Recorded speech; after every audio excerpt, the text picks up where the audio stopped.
Welcome to The Informant, the podcast that talks about anything and everything. We cover from sports, religion, politics, social, you name it. I'm your host as ever, Doc McLeod. So without any further ado, let's delve right into it.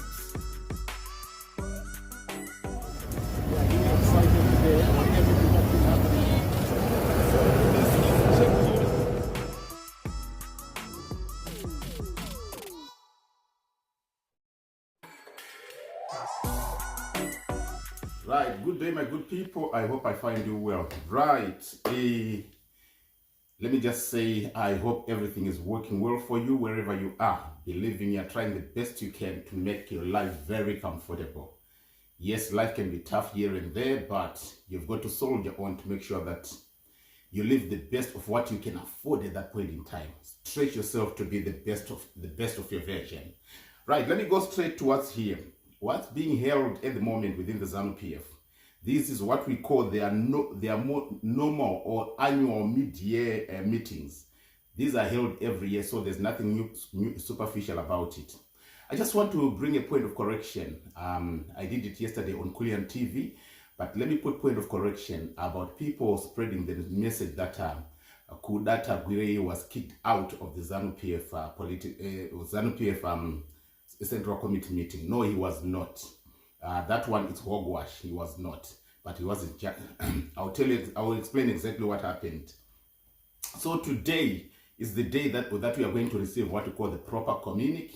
We are going to understand exactly what ZANU-PF is planning as they go forward. In that process, the ZANU-PF Consultative Assembly is going to be meeting again today. They are pointing up to the ZANU-PF annual general meeting that's going to come, I think, at the end of the year, and that conference is going to be in Mutare, in the Manicaland area, not Mutare, in the Manicaland area. So, yes, Comrade Chiwenga, you are said to have kicked out Kudata Gwirei yesterday. No, it's not correct. VP does not have the powers to kick out Tagwirei from such meetings, because it's not procedural for him to do that. But what happened needs to be explained in detail. If you believe or support the fact that you are believing that Kudata Gwirei was kicked out yesterday, let me tell you, today he's going to be present again with the very same people that we are claiming to have kicked him out. That will nullify every lie that has gone out there.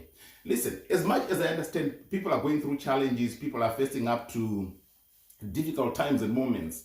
Let's not create hogwash to try and create narratives that fits what we want to hear. Let's face up to truth, whether it's painful or not. But I always believe if we deal with truth, we are most likely to get to where we want very quick. And at the very same time, we control, we manage our pain. Anything that points to something or to someone that you are not liking or disliking, or certain factors that you are not supporting or supportive of, it must not be a narrative that's supposed just to be put to tingle your feelings. We want to deal with facts. Facts are stubborn. At times, they don't bring the news that we would want to hear, right? 2 days ago, there was the Politburo meeting where I said 47 out of 49 voted. When I say voted, it's not like they were casting ballots, no. But what it is I have to try and use the language that some people understand. Basically, 47 did not participate in it. They did not even mention anything along those lines. It's only 2 people that raised their voice towards the co-opting of Kudata Gwirei, and the 2 I mentioned in the previous video. So yesterday was the Central Committee meeting. It meant to say Kudata Gwirei had to leave for them to reach their decision, discuss until they reach their decision conclusions. So today is the Consultative Assembly Day. You're going to see that Kudata Gwirei is going to be there in person. So if, like I said, if you are chased by the very same people who are going to be present again today, why are they not going to chase him out again?